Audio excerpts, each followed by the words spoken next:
Welcome back to the Law News Network. I'm Beth Karras, and now we are joined by WTXL, that's ABC, reporter out of Tallahassee, Stephen Jiwanmall. He's joining us on Skype. Stephen has been in the courtroom throughout the trial, right? That's right. It's been 10 days and a lot has gone on so far. Yeah, so give us a sense, first of all, of the courtroom. It's so difficult for me after years of covering cases in the courtroom to sit and watch it only on TV. Tell me what you know about the jury, for example.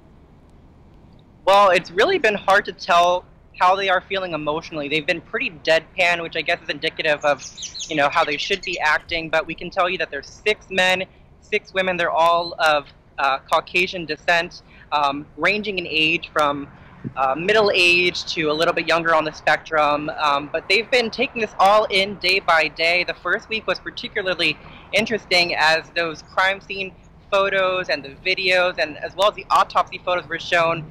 I went to, turn my head to see how they were reacting. They were just pretty much taking this all in, not really looking away or anything like that, but a lot for them to process, as you can tell. It's been 2 weeks of intense testimony and evidence so far, and we're not sure how much longer this is going to last. Okay, well, we're in the middle of the defense case now. Are the jurors taking notes? I know they're asking questions, but they must be taking notes as well. They are. In fact, they have notepads, each one of them, been scribbling as each witness comes to testify. A lot of questions, as you mentioned, particularly with the defense opening their case, not so much with the prosecution, but now that there's this other side that they can now compare notes with, a lot more discussion, a lot more sidebars from the attorneys and the judge. They have a lot of questions, and rightly so. This is a death penalty case, so they want to make sure that they have all the information that's presented. Segura's not arrested for a year, so I'm sure it was a very thorough investigation, but the defense seems to have a lot to work with to raise just reasonable doubt. That's all they have to do, is raise reasonable doubt. Do you get That's a sense? Exactly right. You get a sense from the community or people in the courtroom how they think the case is going? Because the pendulum will swing, each way throughout a trial. And to be honest with you, getting that community reaction is really hard to tell, especially outside the courtroom. But what you'll find is on social media. I've been tweeting with the hashtag WTXL Segura, and I've been getting tweets back from people who have been following this, not even from just Tallahassee, but around the country. People have started their own hashtags, Team Segura, hashtag Free Henry, a lot of different opinions here. I can tell you that Segura's own family members have been in court every single day of this trial, not saying much, but sitting directly behind him. And it's interesting, what you'll see, what the cameras don't show you, is that there are 2 sides to this courtroom, obviously. Most of the people who have come to these hearings have been on the side of the prosecution. The only ones who have really sat behind Segura are those family members, and there have been about 2 women who have been constantly there every single day. But I can tell you that this is a very interesting case that pretty much many people in this community know about. It's been, the murders happened in 2010, Segura was arrested in 2011, and this case is finally coming to trial to fruition. It's about 6 years later, so a lot of knowledge about this case, and it's definitely a big talker here in Tallahassee. So my guest in studio, Ken Belkin, has a question for you.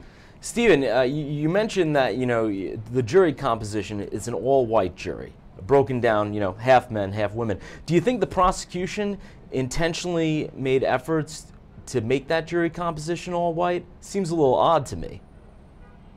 Well, to be honest with you, Ken, I think if you look at the demographics of Leon County, it is predominantly Caucasian. I mean, when we look at the jury pool that was considered those first 3 days of jury selection, there were a few minorities in that pool as well. But I don't think that race had anything to do with the final selection. It had more to do with their thoughts on the death penalty and a number of other factors. As you know, this is a 3-week trial, so hardships come into play as well. In Leon County, particularly, school starts on Monday, so a lot of jurors who are parents, probably strayed from wanting to be on this trial, knowing that their kids' schedules also come into conflict here. So I'm not sure race has anything to do with it particularly, but you do have to think that since there were other jurors of other races here, why they weren't included in that final pool.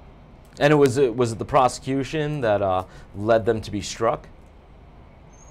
I'm not sure about that. It was a combination between the prosecution and the defense.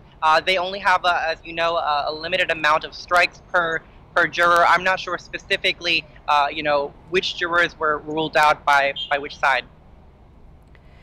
So, Stephen, I want to ask you a question about the death penalty and the length of time that has lapsed between the arrest in 2011 and a trial in 2017. I mean, 6 years is a long time, right? Typically it's a year, maybe 2 years. I mean, you got a quadruple murder here.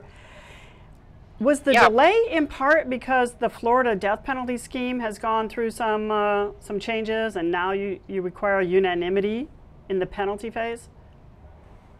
And you're right, Beth. I'm not sure about the reason for the length and delay of time here, but this is the first death penalty case to be argued in Tallahassee since Florida lawmakers established those new rules requiring that unanimous recommendation for the death penalty. And I can tell you that once closing arguments are done, this jury is going to need to think long and hard about whether or not to convict him and find him guilty. And once they get to that point, there's two options, as you know: life in prison without the possibility of parole, and the death penalty. And in order for that death penalty to be sentenced, it has to be a unanimous jury. So not sure why it's been so long. I've only been in Tallahassee for 3 years myself, so I'm kind of new to this, and this is actually my first trial. But what I can tell you is the death penalty is definitely going to be a consideration if he is found guilty. I seem to recall that he went through a number of attorneys, but I may be mixing up some of my facts here. Right. He did go through a number of attorneys. I don't recall how many, but a number of attorneys and a number of judges. This has taken quite some time. He's been in jail since 2011. He's the longest serving inmate right now in Leon County. So this has taken some time, a lot of twists and turns to get to this point. Interesting. Well, I've been following a case in California where somebody's been in longer, and it's a capital case for a couple of murders, 2008 arrest, and he has yet to go to trial. So is there anything else you can tell us about some of the DNA profiles that are at the scene? And Henry Segura is not part of any of the profiles that the police have, known and unknown. I mean, this seems to be pretty shocking evidence in support of the defense. Yeah, absolutely. In fact, when I was hearing it, I was really surprised to see that, investigators had not directly tied Henry Segura's DNA to anything in the crime scene. There were parts that could have been his, but in many cases of evidence that was swabbed, his DNA was excluded from that. However, Brandy Peters, of course, her DNA is going to be on a lot of the material there because of her blood. But also, we had that hit from the drug runner Angel Avila Quiñones, and his DNA was not allowed as testimony. What we did hear yesterday was that a DNA expert compared what's called an E-gram of his DNA to the DNA found at the crime scene, and the likelihood that his DNA could have been a match would be 1 in 15,000 Hispanics. So a very rare case that someone else's DNA could have been matched to that DNA found on that phone cradle. But you're right, Henry Segura's DNA not definitively matched to anything at the crime scene, and that is definitely a plus for the defense arguing this case. So Ken Belkin has another question for you.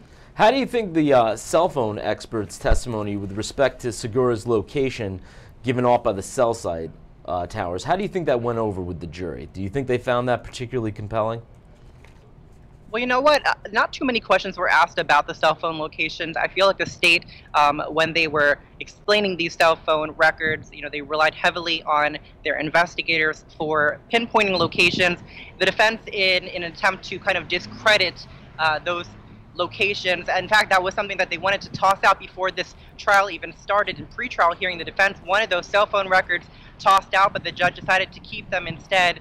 You know what, when the defense was trying to argue against the validity of those records, they brought in an expert yesterday who mentioned an error range. So whenever these records are drawn up by these service providers, there's always a minute error range, somewhere between 0.2 of a mile and half a mile. So there's a possibility that these records could be skewed in some sort of way, but I'm not sure how much the cell phone records will play a much role in jury determination as much as the DNA. I feel like that's been the major issue that's been talked about during this trial.